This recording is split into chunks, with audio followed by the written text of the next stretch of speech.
অনেক ছোট ছিল যখন আমরা এর আগের কাকাগুলো করেছি বা তার আগের কাকাগুলো করেছি।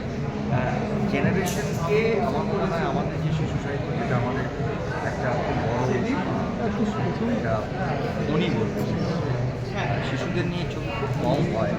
আর এটা আমার কাছে একটা সিনেমা নয়, এটা দায়িত্ব যে আমাদের এই কাকা বাবু জেনারেশনের পর জেনারেশন সিনেমাতে একটা বড় মাধ্যম, সেখানে মানুষের কাছে পৌঁছানো এবং এই জেনারেশনটাকে শেখার করা। আই ওয়াজ ভেরি এক্সাইটেড এবং সব থেকে বড় কথা, বাচ্চাগুলো আমাদের সঙ্গে নাচ করছিল অ্যান্ড দে রিয়েলি এনজয়, আর আমরাও খুব এনজয় করছি। Thank you. হ্যাঁ,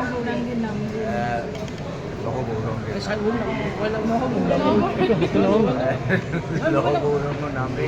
আমি আসলে আজকে ভোরবেলা 5টার সময় ল্যান্ড করেছি। অফকোর্স সৃজিতের এবং এন্টার টিম, এসওএফের ছবি এবং রানা ছবি, এবং এটা শুভশ্রী আছে এবং অনেক কাস্টিং, অনেক বড় কাস্টিং। এটা একটা অনেকে দেখলাম লেখালেখি করছেন, অবশ্যই আমি সোশ্যাল মিডিয়া করে দেখি না, তাহলে অনেকে বলছেন কোথাও একটা জাতিস্বরের সঙ্গে কানেক্ট আছে।